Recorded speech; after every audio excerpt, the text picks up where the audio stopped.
우리는 과거를 생각하면 늘 부끄러워요. 과거를 생각하는데 자랑스럽고 너무 당당한 사람 아무도 없잖아요. 있다면 그건 사람이 아니죠. 왜냐하면 그때보다는 지금이 더 성숙했잖아요. 다시 말하면 그때는 좀 덜 성숙했죠. 지금보다는 덜 성숙했잖아요. 지금보다는 믿음이 좀 덜 했잖아요. 그게 맞는 이야기죠. 그래서 과거를 생각하면 늘 얼굴이 붉어지잖아요. 그때 그 사건 그 장면을 싹 지워버리고 싶은 장면이 수도 없이 많잖아요. 그때를 생각하면 싹 지워졌으면 좋겠다, 이런 장면들이 너무 많아요. 이건 뭐 잘못된 게 아니라 이게 정상적인 겁니다. 왜냐하면 그때보다는 성숙했거든요. 그때보다는 믿음이 더 좋아졌거든요. 그런데 우리는 누군가를 볼 때 그걸 생각하지 않아요. 그 사람이 가장 성숙할 때 할 수 있는 그 모습을 기대하고 판단을 해요. 미숙할 때 모습으로 판단하는 게 아니라 그 사람이 가장 성숙할 때 나오는 그 기준을 가지고 사람들을 판단합니다. 그래서 이렇게 이야기하죠. 왜 저렇게 행동해? 이렇게 이야기를 해요. 왜 저렇게 말을 해? 이렇게 이야기하죠. 왜 제대로 감사를 표현하지 않지? 이런 시각으로 보면요, 사람들이 이해가 안 됩니다. 한 사람도 이해가 안 돼요. 그래서 화가 나기도 하고요. 사람들을 보면 화가 나기도 하고, 저 사람들의 말에 억울하기도 하고, 이런 것들이 일어나는 거예요. 그래서 늘 뭐냐면 판단과 정죄가 앞서는 거예요. 왜냐하면 기준을 성숙한 기준에 자꾸 두고 보기 때문에 그래요. 성숙한 사람이 왜 저래? 이거거든요. 이 정도는 해야 되는데 왜 저래? 이렇게 하거든요.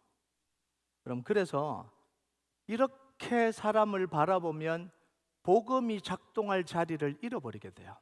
그 자리에 뭐가 들어오냐면 정죄와 판단이 들어옵니다.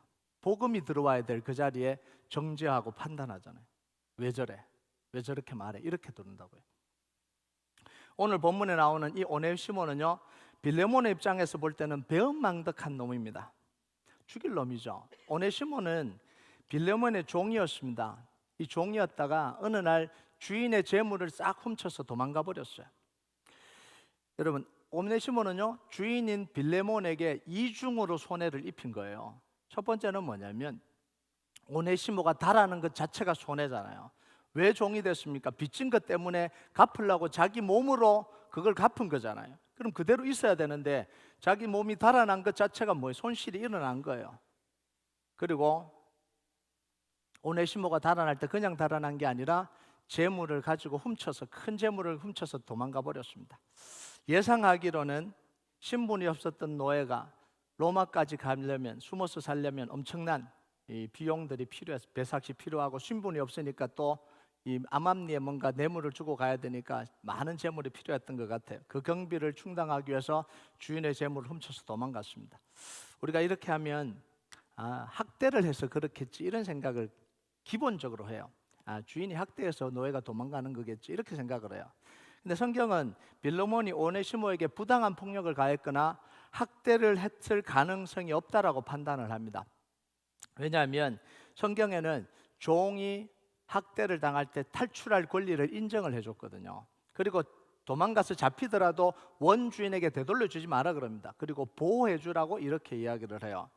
여러분, 신명기 23장 15절 16절 한번 볼까요? 같이 읽겠습니다. 시작.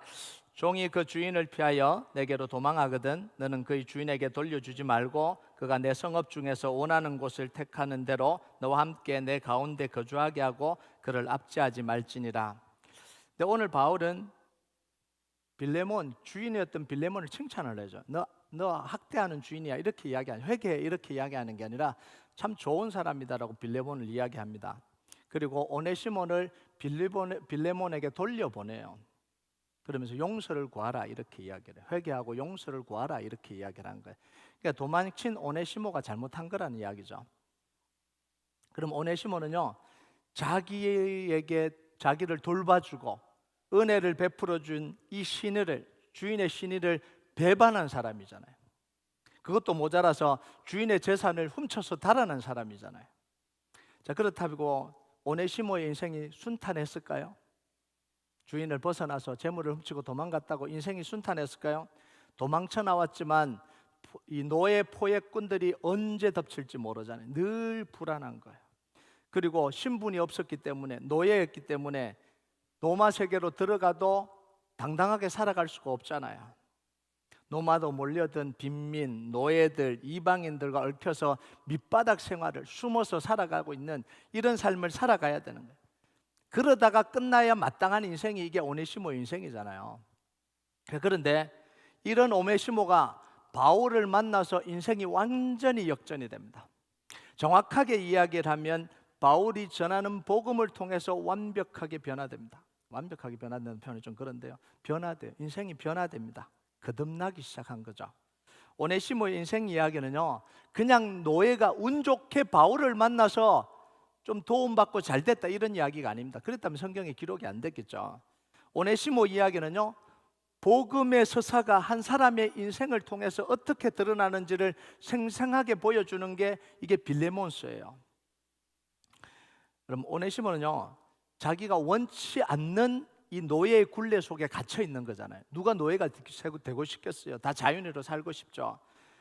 그런데 어느 순간 어떻게 노예가 됐는지 모르지만 노예로 살아갈 수밖에 없는 인생이잖아요. 돈을 빚져서 노예가 된 건지, 전쟁 포로가 돼서 노예가 된 건지, 아니면 힘 있는 사람이 강제적으로 그렇게 만들어 버렸는지 모르지만 확실한 건 거부할 수 없는 힘, 자기가 거부할 수 없는 힘이 자기 인생을 노예로 살게 만들어 버렸다는 거죠. 그리고 노예의 운명과 고통 속에 잡혀서 계속해서 살아가야 되는 게 이게 오네시모의 인생이었습니다. 자, 그런데 이 오네시모가 그걸 자기 힘으로 벗어 던지려고 그러잖아요. 탈출을 하잖아요. 탈출하죠. 계획을 세우고 노력하고 주인의 돈까지 훔쳐서 탈출합니다. 그런데 벗어날 수가 없어요. 그 굴레에서. 주인에게는 도망쳤지만 노예 신분에서는 못 벗어나잖아요. 노예 포획군의 위협 속에는 못 벗어나잖아요. 경제적인 어려움 속에 계속해서 눌려서 살아가잖아요. 아무리 노력해도 이 불안과 두려움을 떨쳐버릴 수가 없는 거예요. 노력해도 이걸 벗어 던질 수가 없는 그 상태 속에 살아가는 거예요. 자, 그런데 바울을 만나면서 인생이 달라지기 시작합니다. 복음을 만나면서 인생이 달라지기 시작해요. 복음을 듣고 회개하고 회심합니다. 새로운 인생을 살고 싶어요. 자, 그런데 자기의 과거가 발목을 잡잖아요. 자기가 살았던 그 삶이 발목을 잡잖아요. 도망쳐 나온 그 삶이 발목을 잡잖아요. 노예라는 신분이 발목을 잡잖아요. 그때 바울은 이 오네시모의 굴레를 다 벗겨줍니다. 자, 18절 한번 볼까요? 18절 같이 읽겠습니다. 시작. 그가 만일 내게 불의를 하였거나 내게 빚진 것이 있으면 그것을 내 앞으로 계산하라. 내가 갚겠다라는 거예요. 네가 빚진 게 다 있으면, 지금 빌레몬에게 이야기하잖아요. 오네시모가 빚진 것 있으면 다 내게로 계산하라. 내가 갚겠다 이렇게 이야기를 해요. 바울은요, 오네시모가 빚진 빚을 다 갚아줬습니다. 오네시모는 더 이상 빚에 시달리지 않아도 되는 인생이 됐잖아요. 바울은 오네시모의 후견인이 되어서 신분을 보장해 줍니다. 신분이 없었던 오네시모가 이제는 신분을 갖게 되는 거죠. 더 이상 노예가 아니라 바울의 동역자요, 빌레몬의 동역자로 자유인으로 살아가게 되는 거예요. 여러분, 이 모든 것을 완전하게 하기 위해서 뭘 해요? 원래 주인인 빌레몬과 화해를 하게 만듭니다. 이게 바울이 한 거예요. 15절과 16절 한번 볼까요? 같이 읽겠습니다. 시작. 15절에서 16절.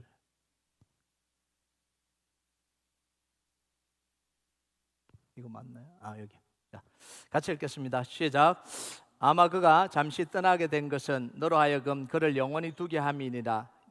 이후로는 종과 같이 대하지 아니하고 종 이상으로 곧 사랑받는 형제로 둘 자라. 내게 특별히 그러하거든 하물며 육신과 주 안에서 상관된 내게라.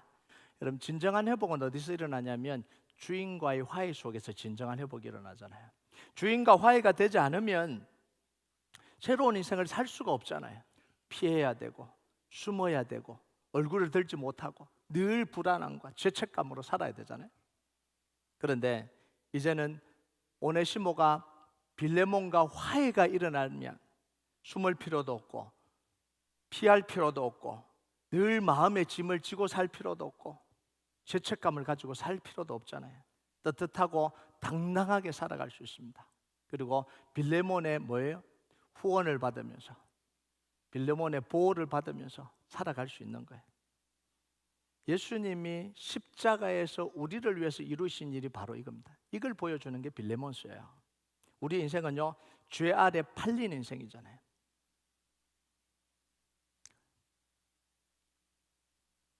이 원죄를 통해서 우리에게 닥쳐진 이 운명, 노예로 살아갈 수밖에 없는 운명, 죄와 사단의 종으로 살면서 재앙과 굴레를 벗어던질 수 없는 운명이 우리의 운명이잖아요. 아무리 노력하고 성취하고 성공해도 불안과 두려움을 떨쳐낼 수가 없잖아요. 실패하면 실패한 대로 두렵고 성공하면 성공한 대로 두려워요. 우리는 착각하는데 실패하면 두렵고 불안하고 성공하면 그게 다 사라질 거라고 생각해. 아니에요. 훨씬 더 성공해도 불안하고 두려워요. 그걸 떨쳐낼 수가 없습니다. 예수님이 그런데 십자가에서 우리의 모든 죄값을 다 치렀잖아요. 예수님 십자가에서 죽음과 사단의 권세를 꺾고 우리의 신분을 바꿔주셨잖아요. 죄와 사단의 노예에서 하나님의 자녀로 바꿔주셨잖아요. 이게 십자가에서 일어난 거예요. 마치 오네시모가 바울을 만나 복음을 듣고 변화되고, 우리가 복음을 듣고 변화되고 하나님 때문에 우리가 변화되는 이걸 경험을 하잖아요. 하나님과 막힌 담을 허시고 하나님의 자녀가 되어 축복 속에 살아가도록 만들어 주잖아요. 불안하지 않는 인생, 우리가 하는 일마다 하나님이 아버지가 되어 주셔서 함께 해 주시는 역사, 우리가 이게 복음을 통해서 십자가를 통해서 우리에게 주어진 은혜입니다. 여러분, 이걸 오네시모가 느끼고 살았을까요? 못 느끼고 살았을까요? 피부로 느끼고 살잖아요. 오네시모가 바울을 만나고 복음을 깨닫고 빌레몬과 화해하면서 이 모든 일들이, 자기에게 일어난 이 일이 자기의 피부와 삶 속에 느껴지잖아요. 그런데 십자가에서 일어난 그 구원의 역사가 우리 삶의 피부로 와닿냐라는 거예요. 이건 굉장히 중요한 이야기예요.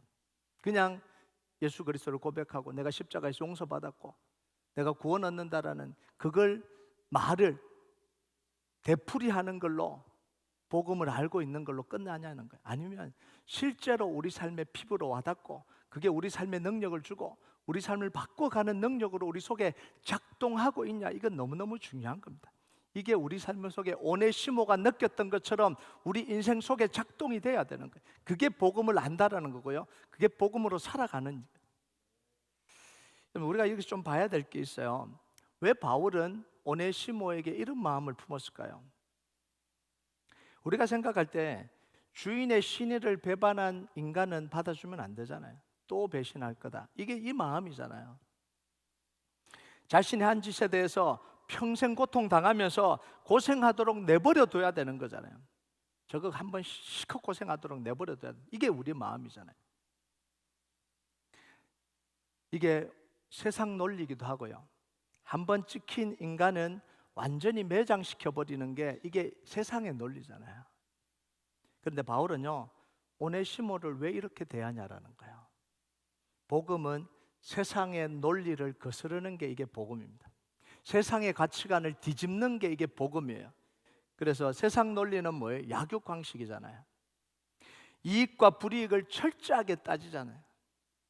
투자 대비 수익을 정확하게 계산하잖아요. 이만큼 내가 투자했으면 이만큼 나와야 된다는 게 정확하게 계산되잖아요. 여러분, 이런 원리를 오네시모에게 적용하면 오네시모는 어떤 사람이 돼야 돼요? 죽어야 되는 거잖아요. 낙오자가 돼야 되는 거예요. 정죄받고 심판받고 끝나야 돼. 비참하게 끝나야 되는 거잖아요. 여러분, 오네시모만 그렇습니까? 우리도 그런 인생이잖아요. 여러분, 세상 논리로 하면요, 선교를 가면 안 되잖아요. 몇만 불을 다 투자해서 20명이 지금 일주일을 멈추고 몇만 불을 투자해서 땀 뻘뻘 흘리고 산을 넘고 막, 이번에 진짜 산 넘었어요. 죽는 줄 알았습니다. 네. 네. 그 일을 왜 하냐고요. 그렇다고 그 사람들이 뭔가 우리에게 뭐 표창장을 주는 것도 아니고 서티피케이트를 주는 것도 아니고 뭔가 대단한 뭐 돈을 주는 것도 아닌데 왜 하냐고요. 그 영혼 살리기 위해서, 한 영혼 살리기 위해서 우리가 하는 거잖아요. 이게 복음은요, 세상 논리를 완전히 반대 방향으로 가는 게 이게 복음이에요. 그럼 복음은요, 죄인이 용서받잖아요. 죽어야 될 죄인이 용서받잖아요. 죽은 자가 살아나잖아요. 스스로 고난 속으로 걸어 들어가잖아요. 고난 받으러 선교 가잖아요. 힘들으라고 다 좋은 데로 가려고 다 휴가 가고 다 휴양지 가는 그때 우리는 힘들게 가잖아요. 이게 복음입니다. 약하면 짓밟혀야 되는데 약할 때 강하게 하시는 하나님의 능력을 경험하잖아요. 이게 복음이잖아요. 그러니까 복음만이 죄인을 구원해 줄 수 있는 거죠. 이게 돈이 안 되는 거예요. 세상에 있는 권력이 안 되는 거예요. 영혼 구원은 안 되는 거예요. 죄인을 구원할 수 없는 거예요. 그러니까 복음만이 영혼을 구원할 수 있는 거예요. 복음만이 죄인을 바꿔놓을 수 있는 거예요.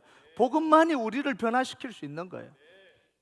여러분, 오네시모를 대하는 이 바울의 마음에는요, 뭐가 있냐면 자기의 과거의 아픔도 한몫을 하고 있어요. 바울은 자신을 되돌아보면서 뭐라고 이야기를 하냐면 참 부끄러운 인생이다, 쓸모없는 인생이다, 너무 악한 짓 많이 했다, 이렇게 이야기를 해요. 디모데전서 1장 13절 한번 볼까요?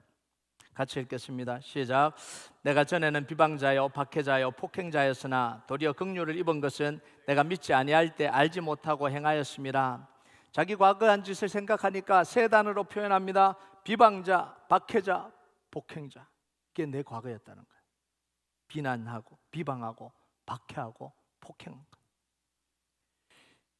이 표현 안은요, 예수님을 믿는 사람들을 비난하고 박해했던 자기 아픈 과거가 있잖아요. 아, 내가 이렇게 했구나. 이런 스데반을, 정말 신실했던 스데반을 죽인 그 아픈 과거, 그것만 있어요.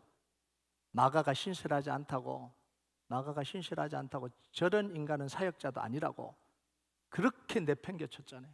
그렇게 어떻게 보면 이 사역자의 인생의 커리어를 그냥 끝장내버리려고 그랬잖아요. 근데 그 마가가 나중에 자기에게 가장 소중한 사람이 되는 걸 경험해 가는 거잖아요. 그리고 다 아무도 자기를 만나주지 않을 때, 그래서 고향으로 낙향해 와서 있을 때 누가 찾아가요? 바나바가 그 먼 곳까지 찾아가서 설득하고 위로하고 품어주면서 사역자로 세워주잖아요. 안디옥 교회 사역자로 세워서 정말 그 시대의 가장 유명한 사역자로 어떻게 보면 자기를 세워준 게 누구예요? 바나바잖아요. 그런 바나바와 대판 싸우고 헤어져 버리잖아요. 이런 미숙하고 아픈 과거를 바울이 품고 있는 거예요. 이 모든 것을 알지 못할 때, 이 모든 것은 뭐라고요? 내가 알지 못할 때 행한 거다, 이렇게 이야기를 해요. 이거는 핑계가 아니에요. 아픈 거예요. 내가 몰랐구나, 그게 그렇게 나쁜 건지를 그때는 몰랐구나, 이런 생각이 든 거예요. 이런 표현을 지금 하고 있는 거죠.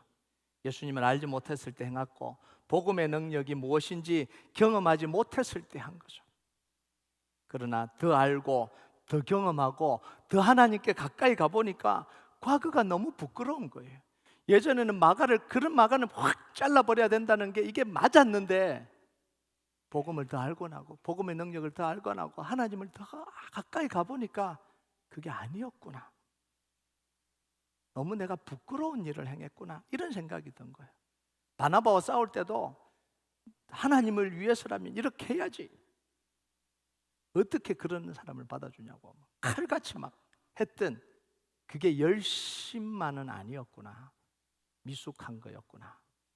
복음을 더 알고 나니까, 더 성숙하고 나니까, 더 하나님의 마음을 알고 나니까 그때야 그게 보이기 시작한 거예요. 그때야. 여러분, 이런 복음의 눈으로 보니까 오네시모의 모습이 보인 거예요. 겉으로 볼 때는 배은망덕하고 도망쳐 나오고 주인의 재물을 다 탈취해서, 인간은 죽어야 마땅한 인간인데 자기의 과거의 경험과 오버랩해서 보니까 오네시모의 그 상태가 보인 거예요. 오네시모의 모습이 보인 거예요. 몰라서 나온 행동이에요. 힘들어서 나온 행동이에요. 너무너무 비참하고 힘드니까 그렇게라도 살고 싶어서 나온 행동이잖아요. 상황이 너무 열악해서 나오는 행동이잖아요. 여러분, 우리가 평가할 때요, 저 사람은 왜 저렇게 말을 해? 왜 저렇게 행동해? 왜 저렇게 감사도 몰라? 여러분, 그거는요, 하기 싫어서가 아니라 상황이 열악한 거예요. 상황이. 그 생각조차 할 수 없이 내 삶이 너무 팍팍한 거예요. 근데 나는 안 팍팍하니까 그 생각을 할 수 있는데, 팍팍한 사람들은 그 생각 자체를 못 해요. 그 생각을 할 수가 없어요. 상황 자체가. 자신이 너무 다급하니까 부끄러운 것을 부끄러운 줄도 모르고 행동하는 거거든. 근데 우리는 그걸 뻔뻔하다고 느끼잖아요. 근데 너무 다급하니까 그게 부끄러운지도 모르고 하고 있는 거예요. 복음을 모르니까 사탄에게 종노릇하고 있는데 그걸 못 깨닫고 있는 거예요. 지금 사도 바울은요, 뭘 하고 있냐면 복음으로 한 사람을 세우는 행동을 하고 있는 거예요. 마음이 넓어서 봐주는 이게 아니라 복음으로 한 사람을 세워놓는 작업을 해가는 거예요. 여러분, 바울이라고 오네시모의 행동이 다 마음에 들었을까요? 아니, 마음에 안 들겠죠. 복음으로 봐주니까 오네시모가 숨을 쉴 수 있는 거예요. 오네시모가 또 한 번 시도해 볼 수 있는 거예요. 아, 믿어주는 사람이 있으니까 한 번 더 해봐야 되겠다, 이런 생각을 하게 되는 거예요. 여러분, 우리는요, 여기서 두 가지를 우리 삶에 적용해야 됩니다.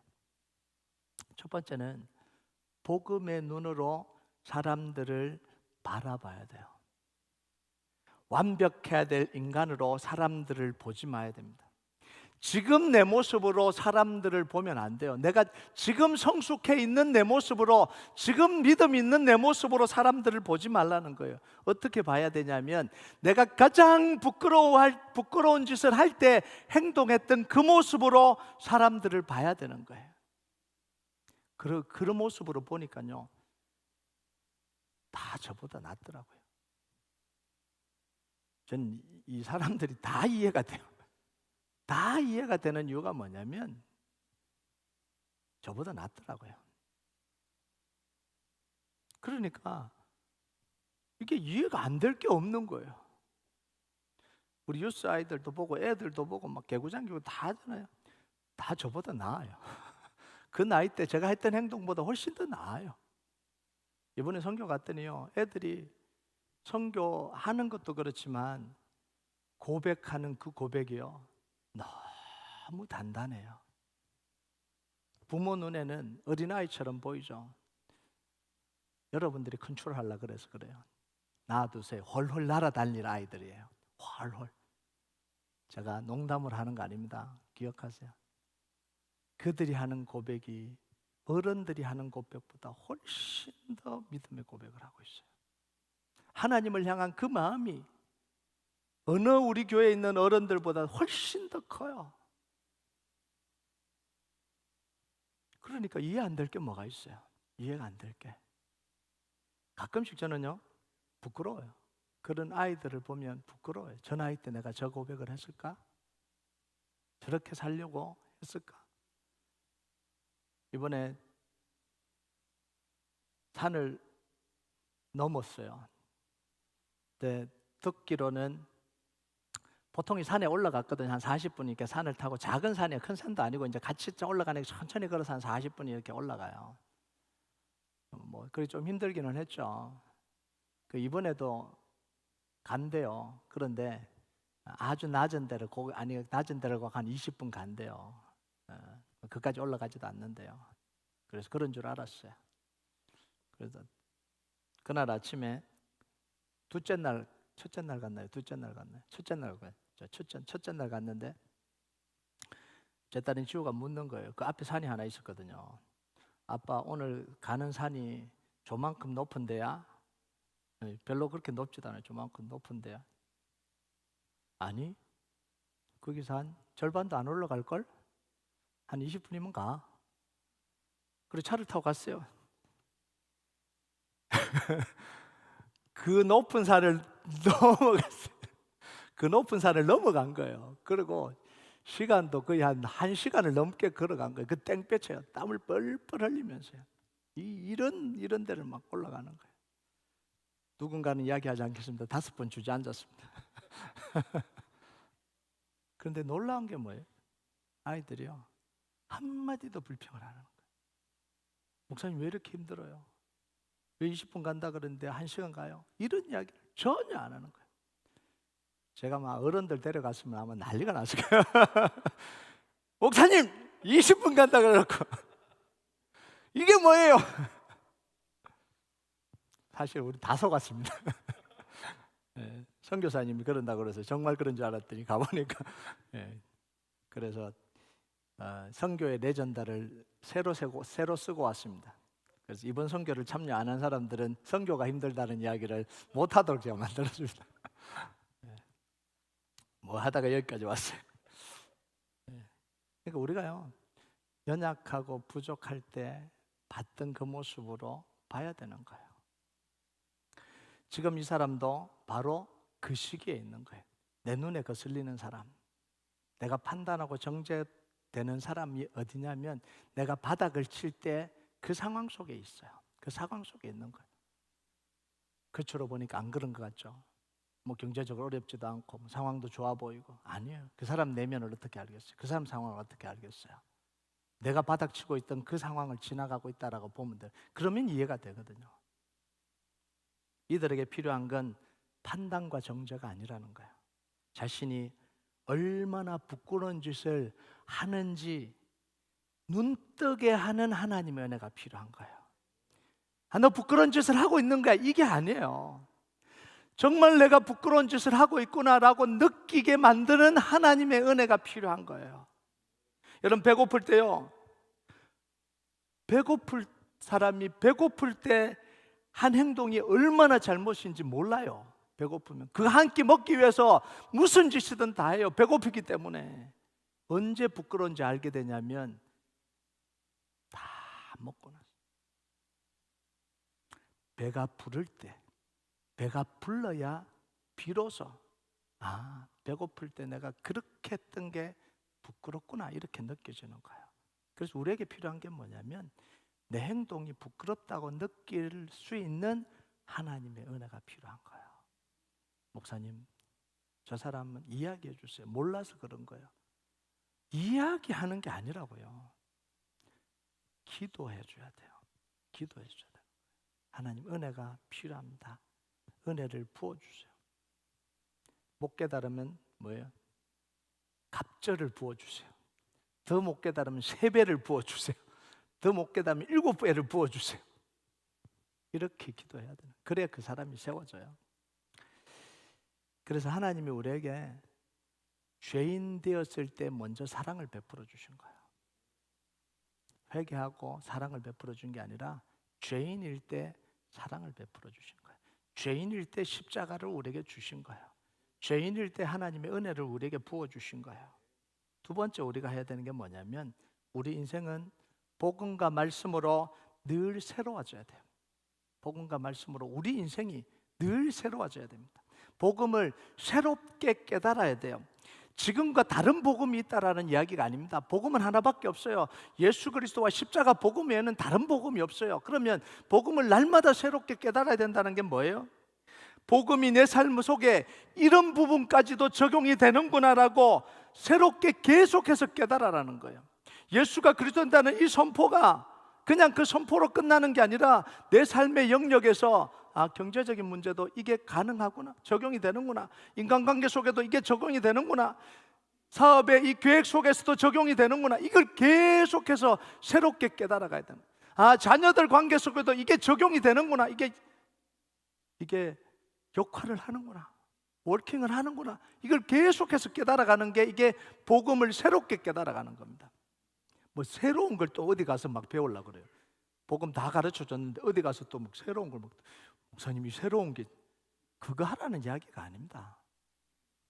복음은 다른 게 없어요. 예수 그리스도와 십자가 복음 외에는 다른 게 없어요. 그런데 내 삶의 영역 속에서 하나씩 그 복음이 침투해 들어올 때 복음이 새로워지는 거예요. 깊어지는 거예요. 하나님의 역사를 경험하는 거예요. 그래서 우리의 과거는 항상 부끄러워져야 됩니다. 부끄러워져야지 그게 맞는 거예요. 과거가 자랑스러우면요 성장하지 않는다라는 이야기입니다. 내가 아무리 과거에 잘했어도 그 과거가 너무너무 계속해서 자랑스러우면 성장하지 않는다라는 거예요. 퍼펙트한 사람이 어디 있어요? 성숙하지 않는다라는 이야기죠. 저는 하나님을 알면 알수록 10년 전의 과거가 너무 부끄럽고, 5년 전의 과거가 너무 부끄럽고, 1년 전의 과거가 너무 부끄럽고, 한 달 전에 한 행동이 너무 부끄러워요. 심지어 하루 전에 한 행동도 부끄럽죠. 왜냐하면 깨달아가면 깨달아갈수록, 은혜를 알아가면 알아갈수록 과거가 부끄러워질 수밖에 없는 거예요. 진짜 은혜는 뭐냐면 매일매일이 부끄러워져야 되는, 어제 살았던 삶이 매일매일 부끄러워져야 되는, 이게 진짜 복음을 깨닫고 살아가는, 복음의 능력이 매일매일 우리 삶 속에서 살아있는 거예요. 복음을 깨달으면서 또 깨닫는 거예요. 내 마음속에 또 시기 하려고 하는 마음이 또 일어났구나. 깨닫는 거죠. 또 두려워했구나. 또 막 경쟁하려고 했구나. 막 이런 마음들이 부끄러운 거예요. 우리는요, 하나님의 은혜로 사는 사람들입니다. 성공하려고, 뭔가를 더 가지려고, 더 많은 것을 뭔가를 하려고 하는 게 아니라, 물론 그거는 사람으로서 기본적으로 사는 거고요. 사람이 기본적으로 더 높은 곳을 향해 나아가고, 더 성취하기 위해서 나아가고, 더 많이 노력해서 더 나은 삶으로 나아가려고 하는, 이건 인간의 본성이에요. 이거 하지 말라는 이야기 아니잖아요. 이건 본성이고요. 근데 우리는요, 그 모든 그 가운데서 뭘로 사느냐면 하나님의 은혜로 사는 사람들입니다. 자, 디모데전서 1장 12절 마지막으로 한번 볼까요? 같이 읽겠습니다. 시작. 나를 능하게 하신 그리스도 예수 우리 주께 내가 감사함은 나를 충성되이 여겨 내게 직분을 맡기심이니. 요거예요. 우리는 한 번도 충성된 적이 없어요. 너무너무 감사한 건 뭐냐면, 지금 내가 성숙하지 않는 이 상태에도 하나님은 나를 충성스럽게 여기셔서 직분을 맡겨주시고, 좀 더 성숙했을 때도 부족하지만 또 충성스럽게 여겨서 직분을 맡겨주시고, 매일매일 하나님의 능력을 우리에게 주시는 겁니다.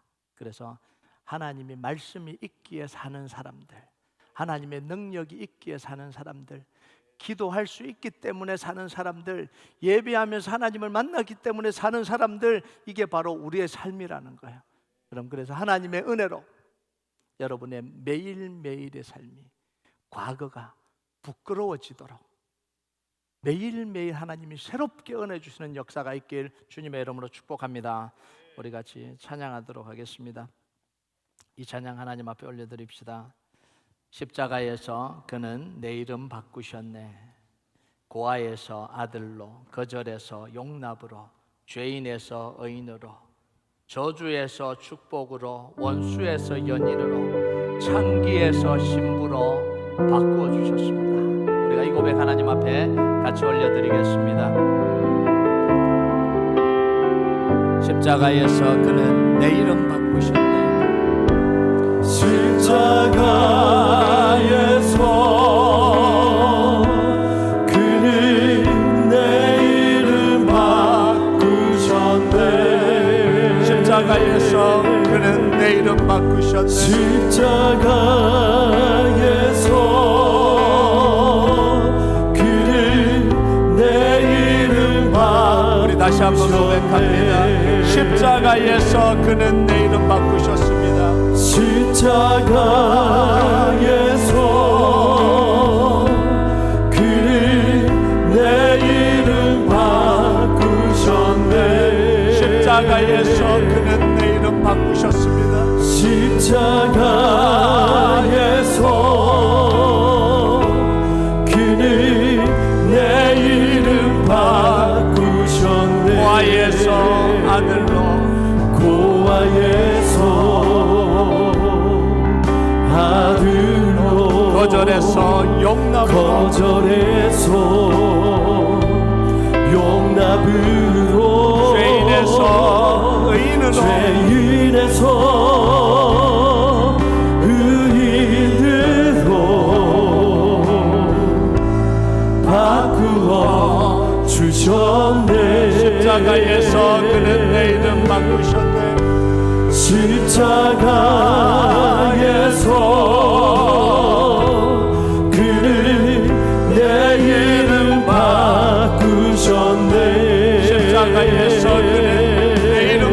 바꾸셨네. 십자가에서 그는 내 이름 저주에서 축복으로, 저주에서 축복으로, 원수에서 연인으로, 원수에서 연인으로, 장기에서 신부로, 장기에서 신부로 바꾸어 주셨네. 십자가에서 그는 내 이름 바꾸셨습니다. 십자가에서 그는 내 이름 바꾸셨네. 십자가에서 그는 내 이름 저주에서 축복으로, 저주에서 축복으로, 원수에서 연인으로, 연인으로, 장기에서 신부로 바꾸어주셨네. 장기에서 신부로 바꾸어 주셨네. 십자가에서 그는 내 이름 바꾸셨네. 십자가에서 그는 내 이름 바꾸셨네. 십자가에서 그는 내 이름 바꾸셨네. 십자가에서 그는 내 이름 바꾸셨네. 십자가에서 그는 내 이름 바꾸셨습니다. 십자가에서 그는 주님이 고통당하심으로, 바꾸셨네. 십자가에서 피 흘리심으로, 십자가에서 그는 내 이름 바꾸셨네. 그분은 살아계신 주, 우리의 소망 되시기 때문에. 살아계신 주, 나의 참된 소망, 걱정 근심 전혀, 걱정 근심 전혀 없네. 우리의 사랑하는 주님이 우리 갈 길 인도합니다. 사랑의 주님 갈 길 인도하니 내 모든 삶의 기쁨 늘 살아계신 주, 나의 참된 소망, 오직 우리 주님만이 참 소망이십니다. 살아계신 주,